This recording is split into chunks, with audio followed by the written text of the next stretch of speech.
Then, a shape emerges from the tree line. It is low, angular, and moves with an impossible fluidity. It does not struggle against the mud, it glides over it. The German commander shouts an order.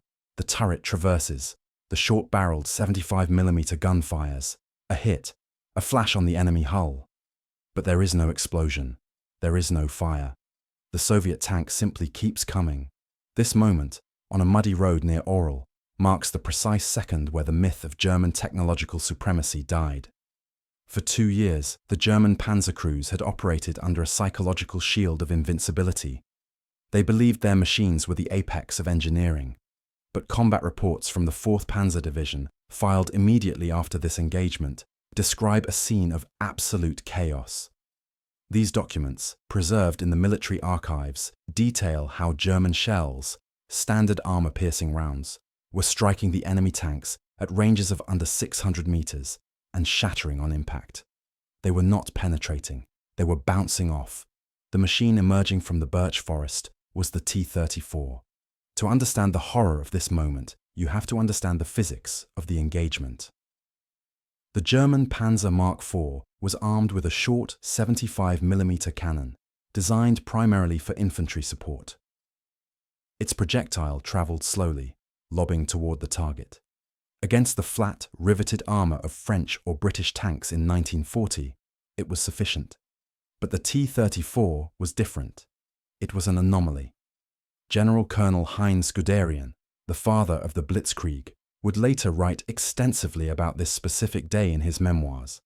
He noted that the Soviet tanks were engaging his forces at ranges where the German guns were effectively useless. The T-34 carried a 76.2mm high-velocity gun. It could kill a Panzer Mark IV from 1,000 meters away. The Germans, conversely, had to close the distance to within 500 meters, sometimes even 300 meters, just to scratch the paint. Imagine the psychological collapse inside that German turret. You are a veteran crew. You have conquered Poland and France.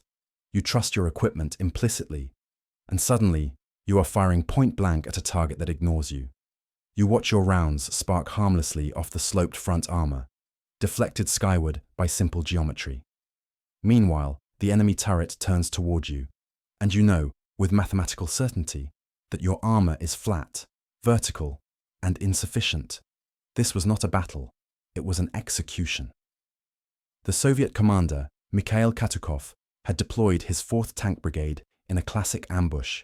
He used the T-34's superior mobility to hit the German flanks and then vanish back into the forest before the Germans could bring their artillery to bear. But the tactical defeat was secondary to the psychological trauma. In the days following the ambush at Mtsensk, a new term began to appear in the letters and diaries of the frontline soldiers: Panzerangst, tank terror. It was a specific phobia, not of the enemy soldiers, but of the machine itself. Infantrymen reported a paralyzing fear at the sound of the T-34's diesel engine, a distinct, throaty rattle that sounded nothing like the high-pitched whine of German gasoline engines. This fear was not unfounded. Forensic analysis of recovered German vehicles from this period shows catastrophic damage patterns. When a high-velocity Soviet shell struck a Panzer Mark IV, it didn't just penetrate, it often tore the vehicle apart. The kinetic energy transfer was massive. By contrast, German after-action reports from early October 1941 are filled with desperate accounts of crews firing 20 or 30 rounds at a single T-34, only to watch it drive away, crushing German anti-tank guns under its tracks. The crisis rippled up the chain of command with terrifying speed. Usually, frontline complaints were filtered out before they reached the high command in Berlin. Officers would sanitize reports to avoid looking incompetent. But the shock at Orel was so profound that General Guderian bypassed the standard channels. He demanded an immediate inquiry. He wrote that the T-34 was the finest tank in the world, and that the German Panzer Force was now obsolete. This was a heresy. The Nazi ideology was built on the concept of the Untermensch, the subhuman. The propaganda insisted that the Slavic peoples were primitive, incapable of complex technical feats. A machine like the T-34, with its sloped armor, wide tracks, and powerful aluminum engine, simply should not have existed in the Soviet Union. It was a technological ghost, a paradox that the German worldview could not process. Yet, the burning wrecks on the Oral Highway were real. The bodies of the panzer crews, pulled from their shattered hulls, were real. The mud was real. As the sun set on October 6th, the German advance had stalled. The invincible momentum of Operation Barbarossa had hit a wall of steel that it could not break. The frontline troops were dying, their confidence shattered, their weapons proven useless. But back in Berlin, the bureaucrats and the supreme leadership dismissed the reports. They called them hallucinations. They claimed the troops were simply making excuses for their lack of fighting spirit. They refused to believe the data because the data contradicted their religion of superiority. But Guderian knew the truth. He knew that reports and telegrams would not be enough to convince the men in the warm offices of the Reich Chancellery. He needed to show them. He needed to make them touch the cold, hard steel of their failure. The frontline troops are dying, but the high command in Berlin dismisses the reports as hallucinations or excuses, until a general decides to touch the steel himself. Imagine the view through the optical sight of a Paquet 36. The crosshairs settle on the center of mass of a T-34. The range is 400 meters. The loader slams the breech shut. The gunner presses the firing stud. You watch the tracer spiral out, a streak of light connecting your position to the enemy. It is a perfect shot. It strikes the sloped glacis plate of the Soviet tank. But instead of the violent, heavy thud of penetration, there is a high-pitched, ringing ping. A shower of sparks erupts, and the shell deflects skyward, disappearing into the grey clouds. The T-34 does not stop. It does not smoke. It simply rotates its turret toward the source of the annoyance. For the German anti-tank crews, the Panzerjägers, this was the moment their war changed from a conquest into a desperate struggle for survival. They were dragging these guns through waist-deep mud, manhandling nearly 450 kilograms of steel into position, camouflaging them with freezing hands, only to discover they were armed with a weapon that could not kill.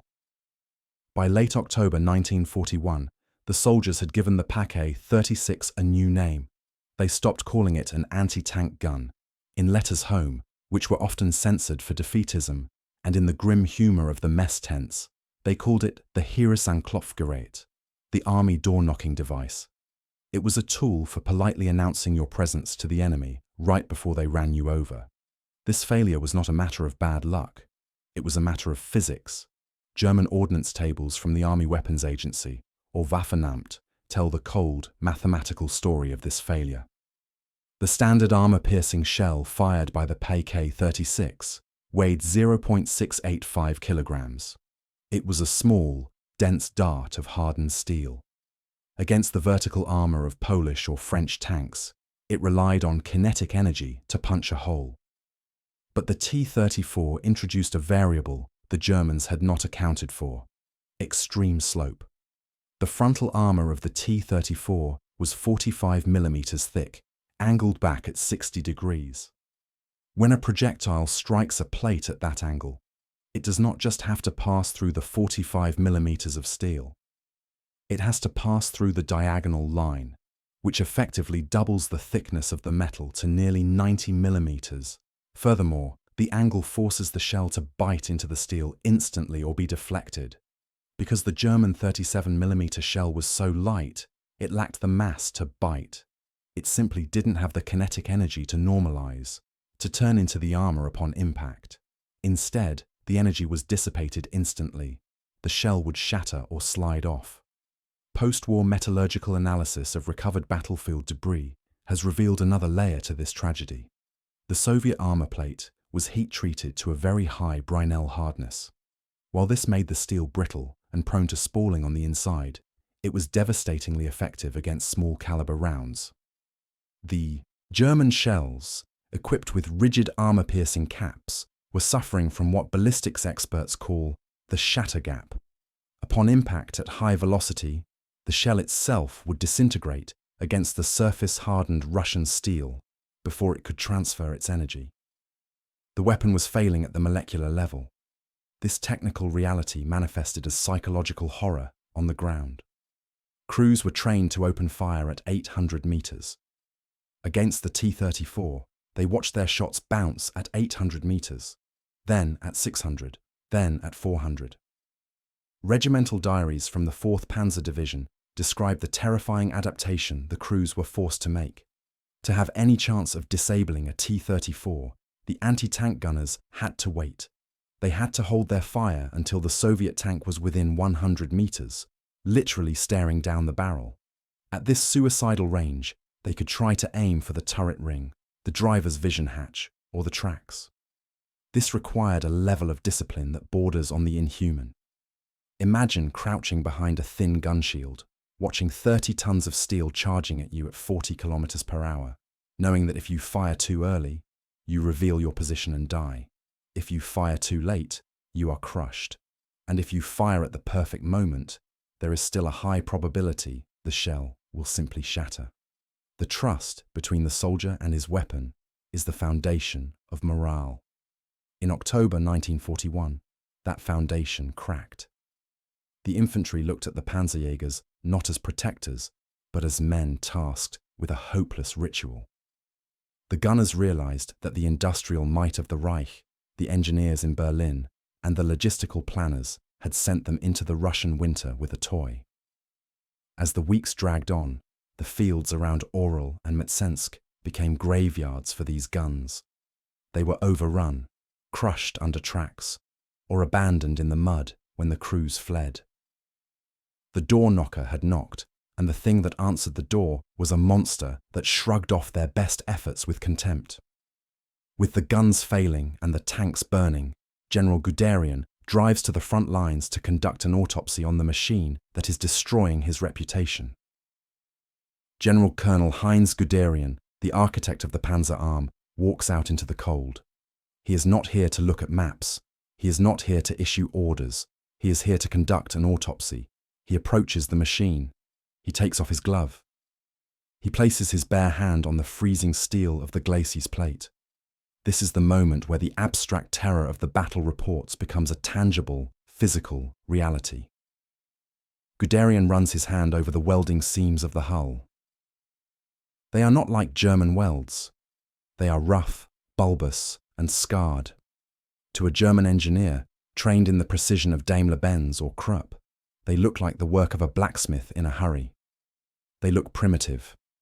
But as Guderian traces the geometry of the hull, the terrifying genius of the design reveals itself. He measures the angle of the front plate. It is leaned back at exactly 60 degrees. In the German design philosophy of 1941, tanks were boxes. The Tiger, which was still on the drawing board, was a box. The Panzer Mark IV was a box. Flat, vertical surfaces. But this Soviet machine is a pyramid. Guderian realizes that the 60-degree slope does not just deflect shells, it fundamentally changes the math of survival. A 45mm plate, angled this sharply, presents 90mm of steel to an incoming projectile. It achieves heavy tank protection with medium tank weight. General Guderian's own memoirs, Panzer Leader, and his specific reports to the Army High Command from this period document this precise realization. He notes with a grim clinical detachment that the Soviet designers had solved the weight versus protection equation that had stumped German engineers for a decade. They had done it by simply ignoring the aesthetic of perfection. He climbs onto the hull. The turret is not welded plates. It is a single, massive casting. It has the texture of an orange peel, pitted and uneven. Unlike the sharp, trap-filled angles of German turrets, this shape is organic. It has no flat surfaces for a shell to bite into. It is a ballistic nightmare, designed to shed kinetic energy like water off a duck's back. The cognitive dissonance in that courtyard must have been suffocating. The Nazi worldview was built on the dogma of the Untermensch. The propaganda machine insisted that the Slavic mind was incapable of high-level technical innovation. Yet here was Guderian, standing on top of a machine that made his own panzers look like relics from the First World War. Photographs taken by the 4th Panzer Division during these inspections show officers gathered around captured T-34s, their expressions ranging from curiosity to deep concern. They are measuring the gun barrel. It is a 76.2mm cannon. It is significantly longer, heavier, and more powerful than anything mounted on a German standard tank. Guderian looks through the open hatch. The interior is cramped, crude, and lacks even a basket for the turret crew, meaning the loader has to scramble over ammunition crates as the gun turns. It is an ergonomic disaster, but Guderian is a soldier, not a factory manager. He understands that in war, comfort is a luxury, but lethality is a necessity. This tank was not built to keep its crew happy. It was built to kill and to be built quickly. There is a specific report, often cited in post-war analysis of the Eastern Front logistics, where Guderian demands a commission be sent from Berlin immediately. The language is urgent, almost frantic. He explicitly states that the T-34 is superior to any German tank in service. This was a dangerous thing to say. Admitting that the enemy had better weapons was bordering on defeatism, but Guderian was staring at the evidence. He saw that the roughness of the steel was not a flaw. It was a feature. The Germans were polishing their tank armor to a mirror finish, wasting thousands of man-hours on aesthetics that disappeared the moment the vehicle hit the mud. The Soviets were leaving the steel rough, focusing only on the ballistic integrity. While Germany was building works of art, the Soviet Union was building weapons.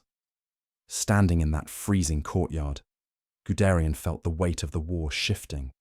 He saw the future of armoured warfare, and it was not German. The realization was a cold spike in the chest. They were fighting a war of attrition against an enemy who had figured out how to mass-produce invulnerability. He climbs down from the hull, his mind racing with telegrams he needs to send, demands for new designs, demands for a response. He looks at the armour one last time. It defeated their guns, but as he turns to leave, his gaze falls downward to the suspension system and the tracks buried in the snow. Guderian sees the armour, but when he looks at the tracks, he understands the true reason the Wehrmacht is doomed to freeze. On the left side of the road, a Panzer Mark IV is dying.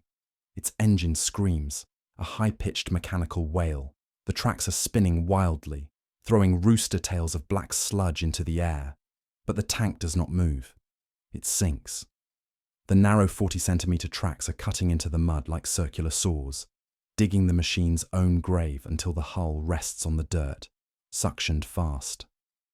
On the right side of the road, 50 metres away, a captured T-34 moves. It does not fight the mud. It floats. The sound is different here. There is no squeal of stressed metal. There is only the rhythmic clatter of loose tracks slapping the ground. The suspension arms move independently, rising and falling with the terrain, absorbing the chaos rather than resisting it. It passes the stranded German behemoth at 30 kilometers per hour, a ghost drifting through a graveyard. This visual disparity was not magic. It was a matter of specific engineering choices documented in the patent files of the United States Patent Office from the early 1930s. The system allowing the T-34 to glide over the abyss was invented by an American, J. Walter Christie. His design used large road wheels on long coil springs, removing the need for the heavy, complex return rollers found on German tanks. The German High Command had rejected Christie's design years earlier. Their engineers claimed it was unstable as a gun platform and took up too much internal volume. They chose precision, complex leaf spring systems, and torsion bars that offered a smooth ride on the paved roads of Western Europe. But in the primitive geography of the East, precision was a death sentence. The math behind this failure is brutal and indisputable. Technical specifications from the period list the ground pressure of a Panzer Mark IV at roughly 0.89 kilograms per square centimetre. The T-34, with its massive 500mm wide tracks, exerted only 0.64 kilograms per square centimetre. To put that in perspective, the T-34 put less pressure on the ground than a human soldier walking in boots. German recovery vehicle logs from November 1941 tell a story of logistical collapse. Entire divisions were paralyzed not by enemy fire, but by physics. These logs record hundreds of vehicles abandoned simply because they could not move. The crews would spend hours, sometimes days, in freezing rain, digging out a tank, moving it 10 meters, and watching it sink again. The caloric cost of this labor, performed on dwindling rations, destroyed the infantry long before the bullets did. The irony was bitter. The backward Soviet Union had adopted a radical American technology that the superior German engineers had scoffed at. They had recognized that in Russia, the road is a theoretical concept. The Christie suspension allowed the T-34 to use the landscape itself as a weapon. Weather reports from the Luftwaffe Meteorological Service in October 1941 record rainfall levels that turned the ground into a fluid almost a meter deep in places. In these conditions, the Panzer Mark IV was a static pillbox. The T-34 was a predator. German drivers watched with a mix of envy and hatred as Soviet tanks maneuvered across fields that swallowed German machines whole. This was the Christie paradox, the realization that the rough, loose, unstable suspension was actually the pinnacle of adaptation. It wasn't built for the parade ground, it was built for the mud. As the temperature began to drop, the mud hardened into ruts of iron-hard earth. The mobility crisis shifted from sinking to shattering. But the T-34 kept moving. Its wide tracks acted like snowshoes. The armor stopped the shells. The tracks beat the mud. But the heart of the beast, the engine, was the anomaly that Berlin's scientists claimed was impossible. They are doing this because the German Maybach engines run on gasoline. At these temperatures, the oil has turned into a thick, useless sludge, and the battery power saps instantly. To start the tank, they must thaw the engine block with naked flame. It is a nightly gamble with death. If the vapors catch, the tank becomes an incinerator. 5 kilometers away, in the Soviet lines, there are no fires. There is a hiss of compressed air, followed by a cough, and then a rhythmic thumping idle. The sound is distinct, a deep, low-frequency clatter that carries for miles in the frozen air. It sounds like agricultural machinery. It sounds like a tractor. But to the German ears straining in the dark, it is the sound of a strategic checkmate. The heart of the T-34 was the Kharkiv V2 engine. Technical specifications recovered from the Kharkiv locomotive. Factory number 183 reveal that this was not a crude piece of peasant engineering. It was a masterpiece of forward-thinking design. The V2 was a 12-cylinder, 38.8-litre diesel engine producing 500 horsepower. The decision to use diesel was not a preference, it was a survival strategy. German quartermaster reports from the winter of 1941 are filled with grim statistics regarding tank fires. The German tanks ran on petrol, gasoline. When a kinetic penetrator strikes a gasoline tank, it creates a spark. In a petrol environment, the fuel vapor ignites instantly. The explosion is catastrophic. German crews often had less than 5 seconds to bail out before the internal temperature melted their skin. Diesel is different. Thermodynamic analysis confirms that diesel fuel has a significantly higher flashpoint than gasoline. You can drop a lit match into a bucket of diesel, and it will likely go out. When a T-34 was penetrated, it did not explode with the same terrifying frequency as a Panzer. It might smoke, it might burn slowly, but it gave the crew time. Soviet tank manuals from 1941 explicitly instruct crews on how to utilize this survivability, noting that the fuel tanks themselves were often used as additional armor layers to absorb shrapnel. But the engine offered another advantage that was slowly bleeding the Wehrmacht dry: range. The V2 diesel engine was incredibly efficient. A T-34 could travel nearly 300 kilometers on internal fuel, and up to 400 kilometers with external drums. The Panzer Mark IV, guzzling petrol in the snow, struggled to achieve 200 kilometers. In the vast emptiness of Russia, where supply lines were stretched to the breaking point, This difference meant that German offensives ran out of momentum long before they ran out of ammunition. However, the true shock of the V2 engine was not its fuel, but its skin. When German engineers finally got their hands on a captured engine block in late November 1941, they stripped it down in a field workshop.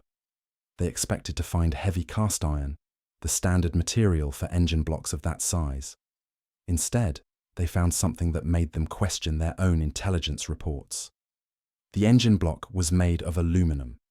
Metallurgical spectrographs from the period confirm that the Soviets were using high-grade aluminum alloys for the crankcase and block of a mass-produced tank engine. In Germany, aluminum was a strategic metal reserved almost exclusively for the Luftwaffe. It was too precious for the army. The idea that the Soviet Union, a nation the Nazis claimed was an industrial backwater, had enough aluminum to cast thousands of massive engine blocks was inconceivable. It meant their entire assessment of Soviet raw material stockpiles was wrong. The aluminum construction made the engine lighter, improving the power-to-weight ratio that allowed the tank to float over the mud. It dissipated heat better than iron. It was a luxury material used in a disposable weapon. This discovery sent a chill through the German technical corps that had nothing to do with the winter. It implied a depth of resources that Germany simply did not possess. While the Wehrmacht was scavenging for copper and rationing alloys, the Soviets were pouring aviation-grade metal into the mud. Guderian has seen the sloped armor. He has seen the wide tracks. Now, he has heard the diesel heart that beats in the cold without fire. He realizes that this is not just a tactical problem. It is an industrial catastrophe. He sends an urgent summons to Berlin, demanding that the top minds of the German automotive industry come to the front immediately. Guderian has seen enough. He sends an urgent summons to Berlin. The experts are coming, and the verdict will shake the foundations of the Third Reich's industrial ego. General Heinz Guderian is not alone. He has summoned the so-called Panzer Commission to the front. These are not soldiers. They are the captains of German industry, the lead engineers from Daimler-Benz and MAN, and the bureaucrats from the Army Weapons Agency. They have arrived from Berlin wearing heavy fur-lined coats, their boots polished, their faces clean-shaven. They look like tourists visiting a slaughterhouse. Guderian does not offer them tea. He takes them outside to the frozen mud, where a captured T-34 sits. He points at the rough, ugly machine and delivers a verdict that sounds like treason. "Copy it," he says. "Make an exact copy. Do not change a bolt. Do not improve the engine. Do not redesign the suspension. Just build this." The silence that followed this demand is well documented. Minutes from the Panzer Commission meeting reveal the sheer shock of the civilian engineers. The German military-industrial complex was built on the foundation of arrogance, the belief that German engineering was the pinnacle of human achievement. Guderian, their most celebrated general, was telling them that the only way to save the Wehrmacht was to plagiarize a Soviet tractor factory. This meeting represents the moment the Third Reich lost its technological soul. The engineers immediately began to argue. They did not argue about tactics. They argued about ego and logistics. They pointed out that the T-34's diesel engine was made of aluminum. They explained that German factories were tooled for gasoline engines. They claimed that the Christie suspension took up too much internal volume. But beneath the technical jargon lay a deeper psychological block. A proposal from Daimler-Benz, known as the VK 30.02, actually attempted to follow Guderian's advice. The blueprints for this prototype show a vehicle that is virtually indistinguishable from the T-34. It has the same sloped armor, the same forward-set turret, the same diesel engine. It was an admission of defeat. However, reports from the Waffenamt, the Army Weapons Agency, show a fierce, almost emotional resistance to this design. The bureaucrats in Berlin rejected the Daimler-Benz proposal. Their reasoning was partly technical, citing the inability to mass-produce the aluminum engine, but it was also ideological. They argued that the design was un-German. It looked too much like the enemy. It lacked the sophistication, the complexity, and the distinct silhouette of a Wehrmacht machine. Instead, they favored the design from the MAN Corporation, a design that would eventually become the Panther. It was taller, heavier, more complex, and retained the traditional German petrol engine. It was a superior tank on paper, designed to stroke the ego of the high command rather than solve the immediate crisis of the infantry. Guderian watched this debate with a growing sense of dread. He realized that the men in the room were solving a geometry problem while he was trying to solve a survival problem. He needed 10,000 simple tanks now. They were promising him 1,000 perfect tanks in 2 years. The tragedy of the Panzer Commission was not that they failed to understand the T-34. It was that they understood it perfectly and refused to accept what it meant. They could not bring themselves to admit that the primitive Slavic mind had produced a solution they could not replicate. To copy the T-34 would be to admit that the racial theories of the Nazi Party were a lie. So the compromise was made. Germany would not copy the T-34. They would build a counter T-34.